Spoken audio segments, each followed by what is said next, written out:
Education department বন্ধে নির্বাহী আদেশে দেশে বৈষম্য আরও বেড়ে যাওয়ার আশঙ্কা করছেন শিক্ষাবিদ ও আইনজীবীরা। তারা বলছেন এতে করে নিম্ন আয়ের শিক্ষার্থীরা বেশি ক্ষতিগ্রস্ত হবে। বিশেষ করে এটি দেশের সংখ্যালঘুদের আরও বৈষম্যের দিকে ঠেলে দেবে।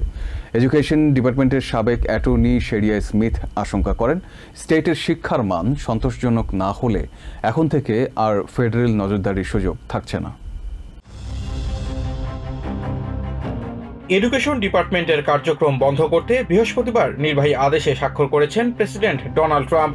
এই আদেশ কার্যকর হলে শিক্ষাক্ষেত্রে কি পরিবর্তন আসবে তা নিয়ে আলোচনা করতে MSNBCর সাক্ষাৎকারে যোগ দেন ডিপার্টমেন্টটির সাবেক অ্যাটর্নি শেরিয়া স্মিথ। তিনি জানান, গত কয়েক মাস ধরে নাগরিকরা বিভিন্ন আইনি লড়াইয়ের জন্য যেসব আবেদন করেছিলেন তার বিপরীতে কোনো সেবাই পাননি তারা, কারণ কর্মচারীদের জোরপূর্বক ছুটিতে পাঠানো হয়েছিল।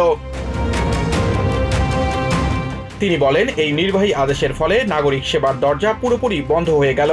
এডুকেশন ডিপার্টমেন্ট বন্ধ হলে শিক্ষার্থীদের পাঠ্যসূচি প্রণয়ন ও পাঠদানের একক কর্তৃত্ব পাবে স্টেটগুলো।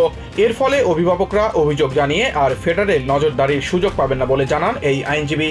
স্মিথ আরও জানান, ফেডারেল অনুদানে কম খরচে পড়ার যে সুযোগ পাচ্ছিলেন স্বল্প আয়ের শিক্ষার্থীরা, এখন থেকে সেটিও বন্ধ হয়ে যাবে।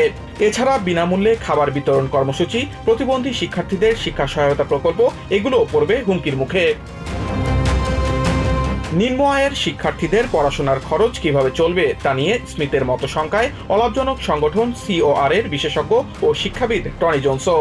তিনি বলেন, প্রেসিডেন্ট ট্রাম্পের এই ইচ্ছাকৃত নির্বাহী আদেশটি বিশেষ শ্রেণী বা গোষ্ঠীর শিক্ষার্থীদের আরও বৈষম্যের দিকে ঠেলে দেবে। জর্জিয়া অ্যাসোসিয়েশন অব এডুকেটরসের প্রেসিডেন্ট লিসা মর্গান জানান, ডিপার্টমেন্টটি বিলুপ্ত হলে যে কাজগুলো অন্যের ওপর বর্তাবে সেগুলো করার জন্য দক্ষ জনবলের অভাব রয়েছে, ফলে প্রশাসনিক কাজগুলোতে ফাটল দেখা দেবে। এডুকেশন ডিপার্টমেন্ট মুক্ত শিক্ষাকে যেভাবে আগলে রেখেছিল, এখন থেকে সেটির অনুপস্থিতিও শিক্ষার্থীদের জন্য উদ্বেগজনক বলে মনে করেন তিনি। সিদ্ধান্তটি স্টেট ও সর্বোপরি পুরো দেশের জন্যই ক্ষতিকর বলে মন্তব্য করেছেন Georgia national association for advancement of coloured people সংগঠন NAACPর প্রেসিডেন্ট ও আইনজীবী জেরাল্ড ক্রিগস। তিনি জানান, এতে করে এখন বৈষম্য আরও বাড়বে, কারণ ধনী অভিভাবকরা তাদের সন্তানদের বেসরকারি স্কুলে পাঠাবে আর ধীরে ধীরে পিছিয়ে পড়তে থাকবে নিম্ন আয়ের পরিবারের শিশুরা। সামিউল ভাই শিহাব, TVN 24 নিউজ ডেস্ক।